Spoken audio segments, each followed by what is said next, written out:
Segunda Crônicas, capítulo 34. Josias tinha 8 anos quando começou a reinar, e reinou em Jerusalém por 31 anos. Fez o que era certo aos olhos do Senhor, e seguiu o exemplo de seu antepassado Davi, não se desviando nem para um lado nem para o outro. No 8º ano de seu reinado, enquanto ainda era jovem, começou a buscar o Deus de seu antepassado Davi. Então, no 12º ano, começou a purificar Judá e Jerusalém, destruindo os santuários idólatras, os postes de Aserá, os ídolos esculpidos e as imagens de metal. Deu ordens para que fossem destruídos os altares de Baal e despedaçados os altares de incenso que ficavam acima deles. Também ordenou que os postes de Aserá, os ídolos esculpidos e as imagens de metal fossem despedaçados e espalhados sobre os túmulos daqueles que lhes haviam oferecido sacrifícios. Queimou os ossos dos sacerdotes idólatras sobre seus próprios altares e, com isso, purificou Judá e Jerusalém. Fez a mesma coisa nas cidades de Manassés, Efraim e Simeão, e até na distante Naftali, bem como nas ruínas ao seu redor. Destruiu os santuários idólatras e os postes de Aserá. Reduziu os ídolos a pó e despedaçou todos os altares de incenso em toda a terra de Israel. Por fim, voltou a Jerusalém. No 18º ano do reinado de Josias, depois de ele purificar a terra e o templo, nomeou Safã, filho de Azalias, Maaseías, governador de Jerusalém, e Joá, filho de Joacás, o historiador do reino, para restaurarem o templo do Senhor seu Deus. Eles entregaram ao sumo sacerdote Ilquias a prata recolhida pelos levitas que guardavam as portas do templo de Deus.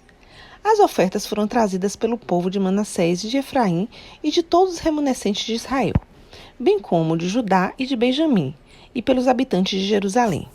Ilquias e outros líderes entregaram a prata aos homens encarregados de supervisionar a reforma do templo do Senhor. Eles pagaram os trabalhadores que faziam os reparos e a restauração do templo. Também contrataram carpinteiros e construtores que compraram pedras cortadas para as paredes e madeiras, para os suportes e as vigas. Restauraram aquilo que reis anteriores de Judá haviam deixado ficar em ruínas. Os trabalhadores realizaram a obra com fidelidade sob a supervisão de Jaate e Obadias, levitas do clã de Merari, e de Zacarias e Mesulão, levitas do clã de Coate. Outros levitas, todos músicos talentosos, ficaram responsáveis pelos carregadores e pelos trabalhadores em várias funções. Ainda outros auxiliaram como secretários, oficiais e guardas das portas. Enquanto estavam retirando a prata recolhida no templo do Senhor, o sacerdote Ilquias encontrou o livro da lei do Senhor, escrito por Moisés. Ilquias disse a Safã, secretário da corte: encontrei o livro da lei no templo do Senhor. E Ilquias entregou o livro a Safã. Safã levou o livro ao rei e relatou: seus oficiais estão fazendo tudo que lhes foi ordenado. A prata recolhida no templo do Senhor foi entregue aos supervisores e trabalhadores. Safã também disse ao rei: o sacerdote Ilquias me entregou um livro, e Safã leu o livro para o rei. Quando o rei ouviu o que estava escrito na lei, rasgou suas roupas. Em seguida, deu essas ordens a Ilquias, a Aicã, filho de Safã, a Aquibor, filho de Micaías, a Safã, secretário da corte, e a Asaías, conselheiro pessoal do rei. Vão consultar o Senhor por mim e por todo o remanescente de Israel e de Judá. Perguntem a respeito das palavras escritas no livro que foi encontrado. A grande ira do Senhor foi derramada sobre nós, pois nossos antepassados não obedeceram à palavra do Senhor. Não temos feito o que este livro ordena. Então, Ilquias e os outros homens foram ao bairro Novo de Jerusalém consultar a profetisa Uda. Ela era esposa de Salum, filho de Tocate, filho de Arás, responsável pelo guarda-roupa do templo.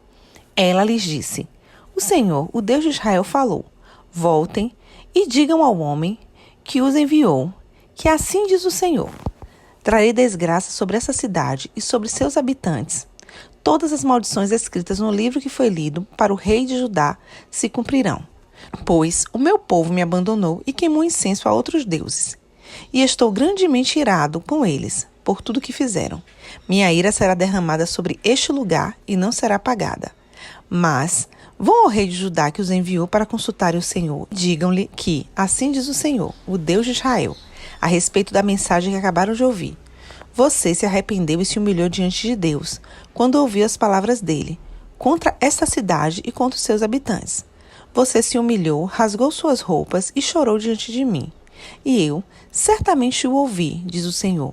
Portanto, só enviarei a calamidade anunciada depois que você tivesse reunido a seus antepassados e tivesse sido sepultado em paz. Você não verá a desgraça que trarei sobre essa cidade e sobre seus habitantes. Então, eles levaram a mensagem ao rei. Josias mandou chamar todas as autoridades de Judá e de Jerusalém.